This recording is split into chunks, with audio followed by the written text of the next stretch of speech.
Contacting artists around the world is full of surprises. If your contact is in Costa Rica, sometimes interruptions happen. Also, a lizard just ran on my roof, so that might be in there.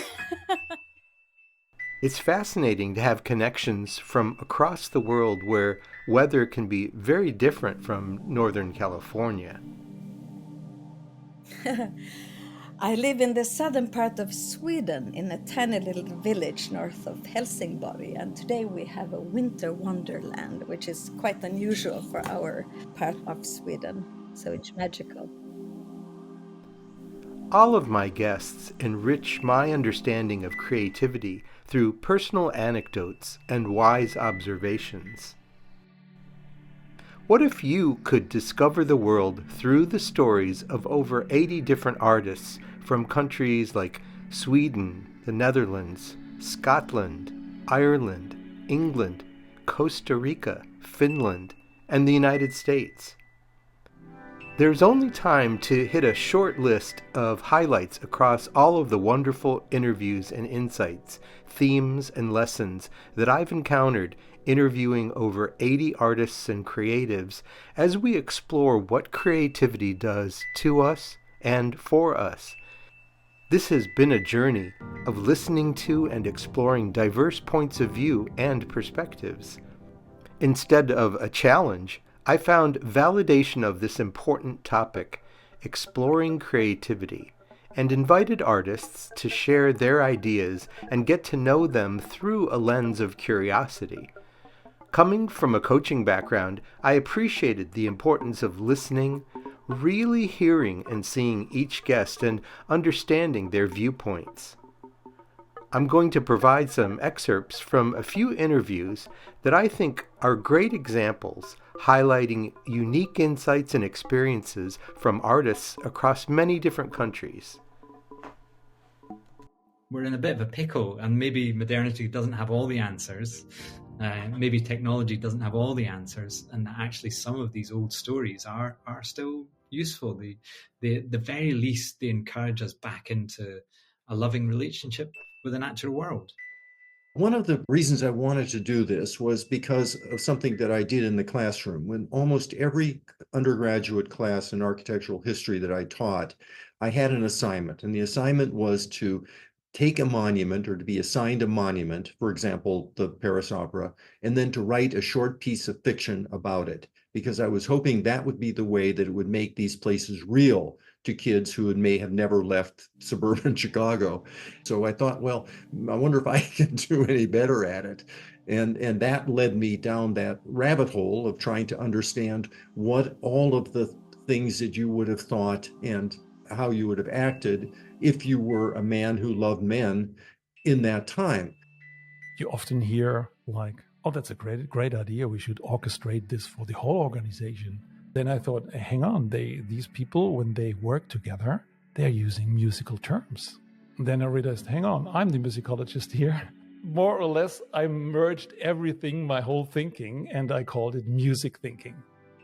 Creativity was about coming back to humanity from a very strange place. And when I see people in a creative mode or doing something creative, I experience often joy, often something that sort of takes me into another place, a connection to a deeper meaning or a deeper spirit.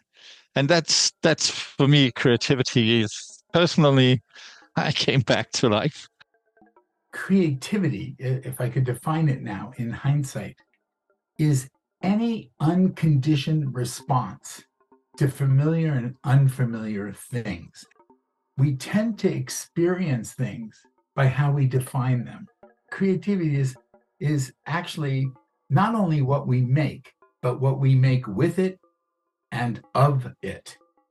The way that I work as an artist is the process of making is equally, if not more, important than the product itself.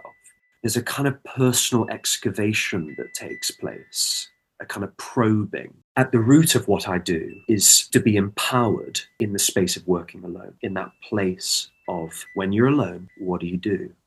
How do you stay connected and devoted to your own creativity and supporting that place, giving artists frameworks, encouragement, offerings, invitations to really encourage and empower that space of being alone. That's what the whole premise of the solo school is, to empower the art of working alone and to inspire each person's unique creative worlds. This is just only a small subset of the inspiring words from over 80 artists that I've interviewed. You get to hear from painters, dancers, songwriters, authors, multidisciplinary artists, singers and actors, as well as community leaders, poets and professors. These shared human experiences shine a light on creativity from those who are deeply engaged.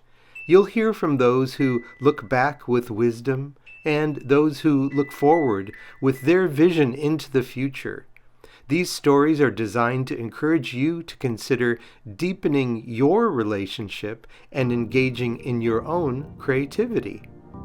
You can find the Creative Engagement Podcast on the Apple Podcast app or Spotify or wherever you stream podcasts. Please add your favorite interview in the comments section below. Please like this video and subscribe to the Creative Engagement YouTube channel. And again, thank you for watching. I'm your host, Daniel Mandel.